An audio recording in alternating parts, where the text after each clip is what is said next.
নমস্কার বন্ধুরা, আজ আমি তোমাদের কাছে একটা নতুন ভিডিও নিয়ে চলে এসেছি। এই ভিডিওতে আমি বলবো গৌতম গম্ভীর কি সত্যি ইন্ডিয়া টিমের কোচের দায়িত্ব থেকে মুক্তি পেতে পারেন, এবং আজকের 7টার দিকে যে ইন্ডিয়া ভার্সেস ইংল্যান্ডের ম্যাচটা আছে, পঞ্চম সিরিজের শেষ ম্যাচটা, সেই ম্যাচটার একাদশ নিয়ে আলোচনা করব। তাই বলতেই পারি সত্যি ভিডিওটা গুরুত্বপূর্ণ, কেউ স্কিপ না করে পুরোটা দেখবেন এবং অবশ্যই ভিডিওটিতে একটা সাবস্ক্রাইব এবং লাইক করে দেবেন। India team back to back বিশ্ব চ্যাম্পিয়ন হওয়া টিম, এর জন্যে আমাদের কখনোই আশা ছিল না যে ইন্ডিয়া টিমের এরকম একটা পরিস্থিতি হবে যে গৌতম গম্ভীর কি আর ইন্ডিয়া টিমের কোচ থাকবেন না। হ্যাঁ, এইরকমই খবর উঠে আসছে বিসিসিআইয়ের তরফ থেকে।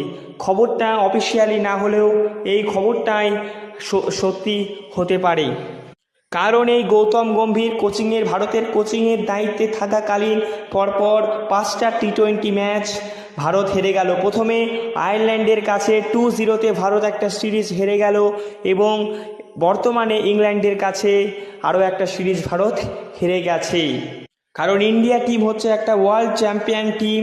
এই টিম এরকম কোচিং কখনোই এই টিমের পক্ষে নেওয়াটা সম্ভব না, কারণ ভারতের ইতিহাসে, বিশেষ করে টি20 ইতিহাসে, ক্রিকেটে এরকম ঘটনা ঘটেনি ভারত।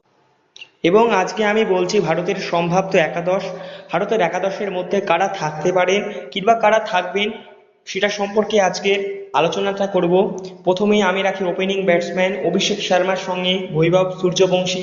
যদিও ভৈভব সূর্যবংশী এই মুহূর্তে ফর্মে নাই, তাও তার জায়গায় সঞ্জু স্যামসনকে নিয়ে আসা যেতে পারে, কারণ একজন উইকেট কিপিংও বাড়বে। এরকমটা হতে পারে অভিষেক শর্মা এবং ভৈভব সূর্যবংশীকে আর একটা চান্স দেওয়া হলো, এবং অভিষেক শর্মার সঙ্গে ভৈভব সূর্যবংশী ওপেনিং করলো। 3 নম্বরে পাঠানো যেতে পারে সঞ্জু স্যামসনকে। আমার মনে হয় 4 নম্বরে ঈশান কিষানকে পাঠাবে না, শ্রেয়াস আইয়ারকে পাঠাবে, কারণ শ্রেয়াস আইয়ার দারুণ ফর্মে আছেন। এর আগের ম্যাচে তিনি একটা 80 রানের ইনিংস খেলেন, এবং এই ইংল্যান্ড সিরিজে তার 2টো অর্ধশত রান আছে। তাই 4 নম্বরে শ্রেয়াস আইয়ার, 5 নম্বরে ঈশান কিষান, এবং 6 নম্বরে শিভম দুবে, 7 নম্বরে অক্ষর প্যাটেল, এবং 8 নম্বরে ওয়াশিংটন সুন্দরকে খেলাবে না, বরুণ চক্রবর্তীকে খেলাবে। আমার তো মনে হয় ওয়াশিংটন সুন্দরকে খেলাবে, কারণ তিনি স্পিন বোলার, তারপর অলরাউন্ডার, যদিও এই মুহূর্তে ফর্মে নেই। এবং তারপরে হর্ষিত রানা 8 নম্বর ব্যাটার হিসেবে, ব্যাটার না, বলার। তিনি বোলিংয়ের পাশাপাশি ব্যাটারটাও পারেন।